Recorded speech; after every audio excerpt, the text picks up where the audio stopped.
रामायण के बाद आखिर शूर्पणखा कहाँ गई? क्या मक्का मदीना को बसाने वाली शूर्पणखा ही थी? क्या शूर्पणखा ही सभी मुसलमानों की वंशज है?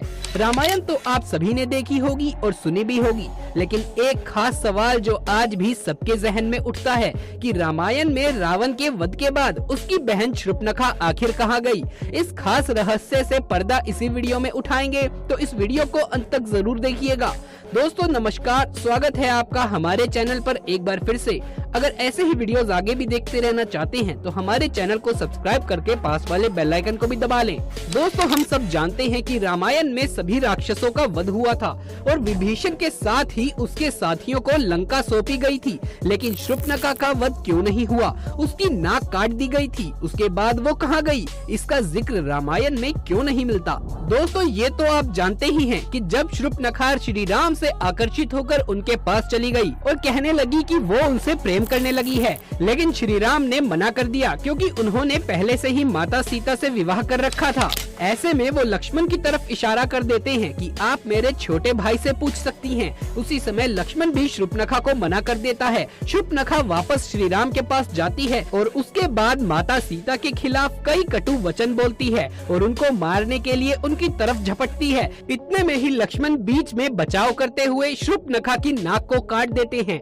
इसी आक्रोश में आकर वो रावण के पास जाकर सारा वाकया बताती है, जिसके बाद ही सीता हरण होता है। लेकिन इसके बाद रामायण में एक बार भी शूर्पणखा का जिक्र नहीं किया गया। आखिर वो इसके बाद गई तो गई कहाँ? हाल ही में एनिमेटेड मूवी या कहीं web series legend of Hanuman आपने डिज्नी हॉटस्टार पर जरूर देखी होगी।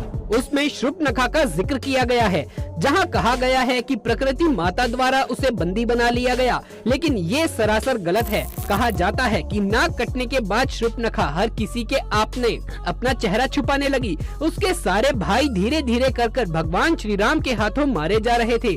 ऐसे में वो अपने आप का बचाव करती हुई दैत्य गुरु शुक्राचार्य के पास गई और जंगल में उनके आश्रम में रहने लगी। आपको बता दे, शुक्राचार्य जिन्हें असुराचार्य भी कहते हैं, वो भृगु ऋषि तथा दिव्य के पुत्र थे।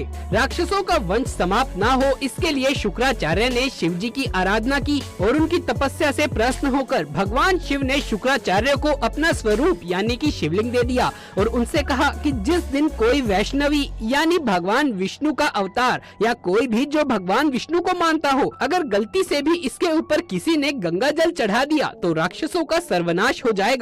और उस शिवलिंग को शुक्राचार्य ने वैष्णव अर्थात हिंदुओं से दूर रेगिस्तान में स्थापित किया। जी हाँ दोस्तों, आपने सही समझा, इस समय उसे ही मक्का मदीना कहा जाता है। आपने YouTube पर बहुत सी थ्योरीज में सुना होगा कि मक्केश्वर महादेव मंदिर को पूर्व काल में बनाया गया था, जो दरअसल वही शिवलिंग है जो शिवजी ने दैत्य गुरु शुक्राचार्य को दिया था। शिवलिंग के बचाव का कार्य किसी और को नहीं बल्कि शूर्पणखा को ही दिया गया था। उस समय शूर्पणखा हमेशा चेहरा ढककर रखती थी। धीरे धीरे उसने कई सारे बच्चों को जन्म दिया। वही बच्चे आज उसकी इसी परंपरा को निभा रहे हैं। जी हाँ, सभी मुसलमान लोग आपने देखा होगा कि बुर्के पहनकर रखते हैं। उसके पीछे का कारण यही है।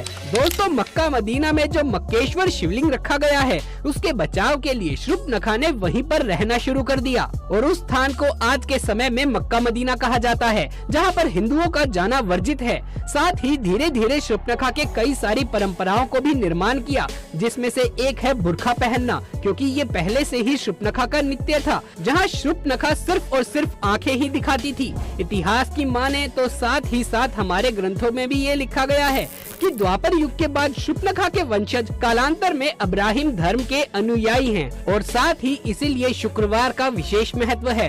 दोस्तों इस विषय पर आपका क्या मानना है? क्या जितने भी मुसलमान लोग हैं शूर्पणखा उन्हीं के वंशज थी, जहां पर किसी भी हिंदू धर्म के लोग या फिर कोई भी हिंदू प्रवेश नहीं कर सकता? आपके क्या विचार हैं हमें कमेंट बॉक्स में जरूर बताइएगा। इन बातों में कितनी सच्चाई है ये तो हम नहीं जानते, पर इससे रिलेटेड जो भी बातें सामने निकल कर आई हैं उनको भी नजरअंदाज नहीं किया जा सकता। तो चलिए जानते हैं कुछ ऐसी बातों के बारे में जो प्रूव करती हैं कि मक्का में सचमुच शिवजी विराजमान है। इसीलिए पीएन ओक ने अपनी पुस्तक वैदिक विश्व राष्ट्र का इतिहास में बहुत विस्तार से लिखा है। इस पुस्तक के अनुसार मुस्लिम लोग काबा में जिस पत्थर को चूमते हैं वो शिवलिंग ही है। इसके अलावा प्रथम शताब्दी के आरंभ में रोमन इतिहासकार थोरन मैंसन ने ये लिखा था कि यहाँ इस देश में एक मंदिर है जो अरब वासियों का अत्यंत पूजनीय है। इस बात से वो बताना चाहते थे कि भगवान शिव का काबा में कोई न कोई प्राचीन जुड़ाव जरूर है। दोस्तों, पंडित विकांतिश द्वारा लिखी ग्रंथ अवतार चरित्र के युद्ध कांड प्रकरण में मक्केश्वर शिवलिंग का उल्लेख किया गया है। इससे भी स्पष्ट होता है कि मक्केश्वर शिवलिंग स्पष्ट रूप से कहीं न कहीं अवश्य मौजूद है, लेकिन कहाँ, इस विषय में आपको कोई जानकारी कहीं से नहीं प्राप्त होगी। इसमें वर्णित कथा के अनुसार लंका का राजा रावण, जो कि बहुत ही बड़ा शिव भक्त था, उसने अमर होने के लिए वरदान स्वरूप शिव जी के एक बड़े से शिवलिंग को प्राप्त किया, जिसे लेकर वो लंका ले जा रहा था। और शिवलिंग काफी भारी था, इसीलिए रास्ते में उसने सोचा थोड़ा विश्राम कर लूं, और इसने शिवलिंग को जमीन पर रख दिया। विश्राम करने के बाद जब रावण ने शिवलिंग उठाने की कोशिश की तो वो शिवलिंग नहीं उठ पाया, जिस कारण दैत्य और शूर्पणखा उस जगह ही उस शिवलिंग की पूजा करने लगे। दोस्तों, कहा जाता है कि वो जगह मक्का ही थी जहां रावण ने शिवलिंग को रखा था। दोस्तों, आपने अक्सर ही देखा होगा कि जहां जहां शिवलिंग स्थापित है वहां कोई न कोई जलाशय अवश्य ही मौजूद होता है। और मक्का में भी काबा के पास एक पवित्र कुआं है। हज करने के लिए आए मुसलमान इस जल को गंगा जल की तरह ही अपने साथ लेकर जाते हैं, जिसे मुसलमान लोग जमजम के पानी के नाम से पुकारते हैं। मक्का में शिवलिंग है या नहीं, ये स्पष्ट रूप से तो हम नहीं कह सकते, परंतु इस्लाम के धार्मिक चिन्ह, परंपराएं, रीति रिवाज और व्यवहार से ये अवश्य स्पष्ट होता है कि कहीं न कहीं मुसलमान वैदिक संस्कृति से जुड़े हुए हैं। मक्का में गैर मुसलमानों के प्रवेश पर पाबंदी का होना ये साबित करता है कि कोई न कोई डर मुसलमानों को जरूर है, क्योंकि पूरी दुनिया में ऐसा कोई और धर्म नहीं है जहाँ चर्च हो या मंदिर हो या गुरुद्वारा हो, हर जगह सभी धर्म के लोगों को प्रवेश करने की अनुमति होती है।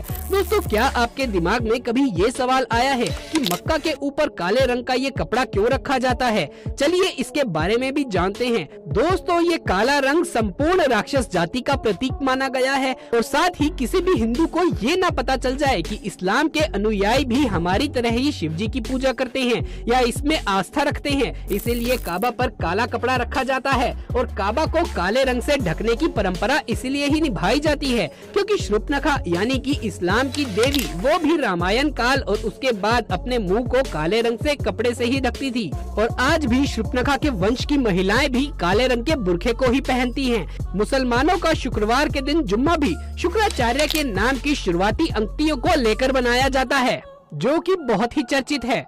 तो दोस्तों, ये थी हमारी आज की वीडियो। आपका इस पर क्या कहना है हमें नीचे कमेंट बॉक्स में जरूर लिखकर बताइएगा। अगर ये वीडियो आपको अच्छा लगा हो तो इसे एक लाइक करके अपने दोस्तों और रिश्तेदारों के साथ इसे ज्यादा से ज्यादा शेयर करें। आगे भी ऐसे ही वीडियोस देखते रहने के लिए हमारे चैनल को सब्सक्राइब करके पास वाले बेल आइकन को भी दबा लीजिए। जल्द मुलाकात होगी आपसे किसी अगली वीडियो में, तब तक के लिए आप सभी का धन्यवाद।